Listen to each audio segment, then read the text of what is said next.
warahmatullahi wabarakatuh. Sampurasun. Berjumpa lagi dengan saya Fahmi Taufik Faizal.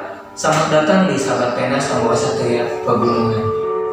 Bulan ini ada beberapa peristiwa penting dalam sejarah bangsa Indonesia, bahkan ada keterkaitannya dengan Tasikmalaya. Selain tanggal 12 Juli sebagai Hari Lahir Koperasi Nasional yang ditetapkan di Tasikmalaya, juga daerah ini atau Tasikmalaya sempat menjadi sasaran bagi Belanda melancarkan agresi militernya yang pertama di tanggal 21 Juli 1947. Agresi militer Belanda 1 merupakan operasi militer yang dilakukan oleh Belanda di Pulau Jawa dan juga Sumatera yang dilaksanakan pada tanggal 21 Juli 1947 sampai 5 Agustus 1947. Bagi bangsa Indonesia, apa yang dilakukan oleh Belanda ini merupakan pelanggaran atas perundingan Linggarjati antara Indonesia dengan Belanda yang dilaksanakan pada tanggal 25 Maret 1947. Lalu, bagaimana Belanda melakukan penyerbuan ke Tasikmalaya?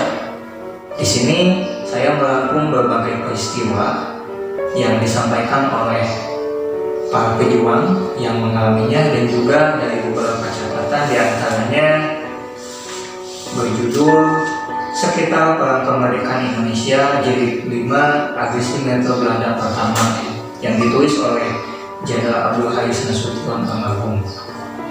Adapun Belanda saat itu melakukan penyerangan ke Tasikmalaya atau melakukan penyerbuan ke Tasikmalaya itu ternyata bukan hanya dari satu jalur, tetapi melakukan penyerbuan itu dari berbagai arah, mulai dari Ciamis melewati Jembatan Cirahong menuju ke arah Mangunjaya, lalu jalur lainnya itu melalui Banjar menuju ke Cimaragas nantinya, lalu di jalur lainnya dari Garut menuju ke Salawu, lalu yang terakhir dari Cikoneng Ciamis nanti melalui Karangasem, dan di sana nanti terjadi pertempuran.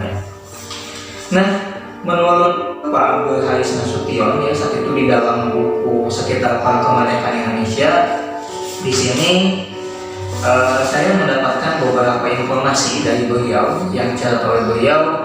Jadi bahwasanya pada tanggal 23 Juli 1947 pukul setengah 3 Tasikmalaya diserang 2 pesawat pembom Belanda. Stasiun kereta api ditembaki dengan senapan mesin. Sebuah bom jatuh di Jalan Galunggung dan mengakibatkan rusaknya 2 rumah penduduk. Lalu di sini pada tanggal 7 Agustus 1947 musuh memulai serangan terhadap Tasikmalaya, yang mana Tasikmalaya ini merupakan ibu kota darurat Provinsi Jawa Barat saat itu. Sepanjang harinya udara di atas kota dan jalan-jalan raya tidak sepi dari pesawat musuh yang juga menjatuhkan perbekalan untuk pasukan-pasukannya. Tapi juga di sini ada beberapa peristiwa di Jembatan Cirahong sendiri. Ada alasan mengapa para pejuang tidak bisa menghancurkan Jembatan Cirahong ini, karena saat itu para pejuang kekurangan bahan peledak, sehingga menurut cerita yang dihancurkannya itu adalah kayu-kayunya supaya tidak bisa dilewati tentara Belanda. Nah, ada sebuah foto yang dijepret oleh tentara Belanda. Mereka sedang memperbaiki kayu-kayu Jembatan Cirahong, itu terjadi ketika Belanda datang melewati Jembatan Cirahong ini. Lalu peristiwa yang heroik itu terjadi di Karangasem. Saat itu tentara Belanda akan datang, dan kedatangannya ini tercium oleh detasemen Kodongan saat itu, sehingga akhirnya dari sebuah bukit yang sekarang ada monumen, kalau kalian ke lokasi wisata Karangasem, di sanalah tentara Belanda ditembaki oleh para pejuang kita. Dan saat itu yang memang tertinggal itu adalah sebuah truk dan juga tank Bimo yang sekarang berada di Museum Megawangsit Bandung. Nah, supaya tentara Belanda tidak bisa lewat, maka akhirnya jembatan Karangasem ini dibakar Dan sekarang kita bisa melihat ya bekasnya itu adalah tiang jembatannya, 2 tiang jembatannya yang menjadi saksi bisu dari pertempuran Karangasem ini ya. Nah, terus hal yang menarik ya ketika tentara Belanda ini dihadang ya, oleh para pejuang kita itu ketika datang ke Cimaragas ya. Lokasinya sekarang lebih tepatnya itu di rumah makan Paninjuan ya. Tidak jauh dari lokasi bendungan Leuwi Keris ya. Jadi kalau kita bisa lihat di sana ya, jalan itu seharusnya berkelok ya.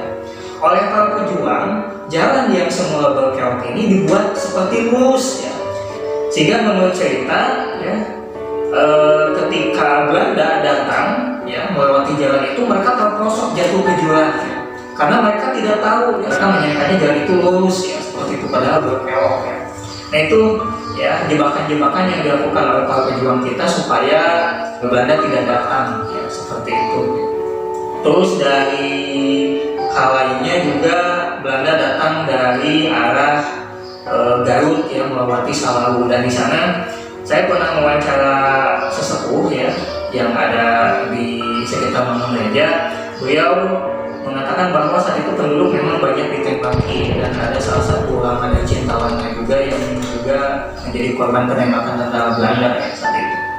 Lalu bagaimana dengan Tasikmalaya saat itu? Ya? Jadi saat itu karena memang Tasikmalaya sudah menjadi sasaran ya, bagi Belanda ya, maka akhirnya Gubernur Sewaka dan Bupati Sunaria saat itu ya, Bupati Tasikmalaya bersama Koordinator Biro Perjuangan Letnan Kolonel Sutopo mengungsi ke selatan ke Sukaraja ya, yang mana nantinya Provinsi Jawa Barat ya darurat yang semula itu berada di Tasikmalaya akhirnya pindah ke daerah pedalaman yang tepatnya di Curamega ya. Jadi Curamega ini sempat menjadi lokasi Provinsi Jawa Barat ya secara darurat ya, tempat persembunyian para pemimpin Provinsi Jawa Barat ya, termasuk Bupati Tasikmalaya saat itu ya. Dan beberapa jembatan ya seperti jembatan Sukaraja, lalu jembatan di Mangunreja itu sempat oleh para pejuang itu dinamit ya supaya Belanda tidak bisa datang ya.